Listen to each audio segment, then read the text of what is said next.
Chief Meteorologist Tara Lane is joining me. Tara, I feel like the end of October is just so much more manageable because we were talking about this going on until next year for how little rain we had had it for so long, basically since Hurricane Helene. I mean, as we know, it's been so bad here, just the worsening drought conditions, but so much improvement, like Brandon was saying last week. And so he's so excited. You could hear it in his voice. We're all excited. We're excited. Yes, farmers and everyone out there that, yes, this drought, it looks like an end is in sight. And yeah, we're getting more help from some of that rain today. Thank you, rain. Thank you. Yes, thank you, rain. We are getting some of that, but maybe in some cases a little too much of a good thing. We've been saying that a lot lately too, and that could lead to some minor, at least, flooding issues here across the region. We're seeing a lot of those bouts of heavy rain up in the mountains and foothills, and not so much as we look live here over part of Lake Norman around the Freedom Boat Club area. Still some breaks of blue sky and sunshine.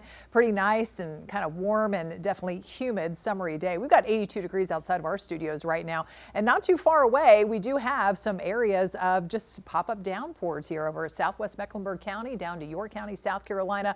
But look at these batches of just torrential rain moving through, say, Morganton right now, down through Rutherford County, sprinkled all around the mountains. Been tracking this batch of some heavy rain, kind of breaking apart a little bit over west parts of Gaston County, heading into Cleveland County from western Lincoln County as well. And we've got more scattered activity just continuing to bubble up there, up around Rowan County along that stretch of I-85. Just kind of a difficult drive maybe from time to time once you just encounter some of those downpours. Here's a setup.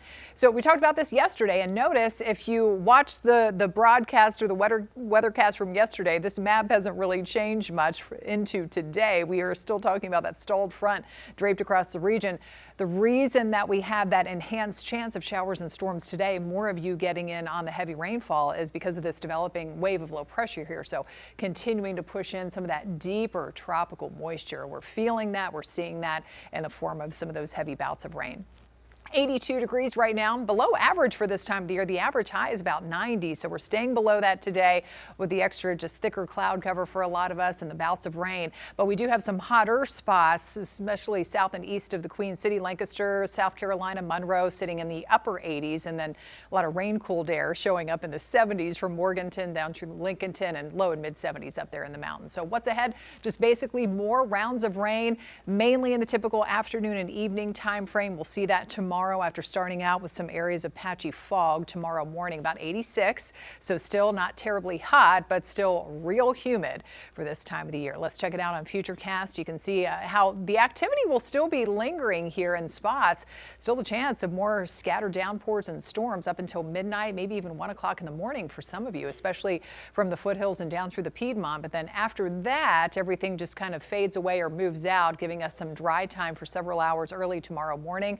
But then by 6 p.m. and even before that, we'll start to see more areas of heavy rain, some scattered storms around, low risk of anything severe. Strong wind gusts would be the main threat if we do get some of those stronger storms. But again, brief flooding is something that we're still watching out for because of these just repeated downpours. More of the same expected for Thursday afternoon and evening. So those rain and storm chances remain on the higher side through the end of the week on Friday, but then they come down a little bit here as that low pressure moves out.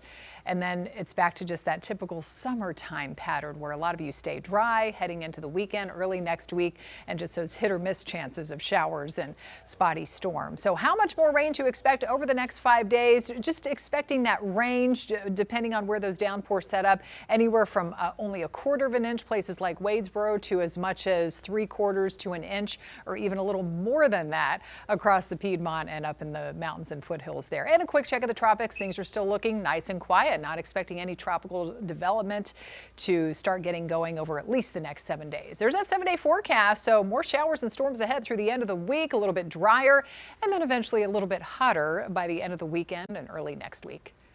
Queen City News Plus. Just search Queen City News on your smart TV's app store.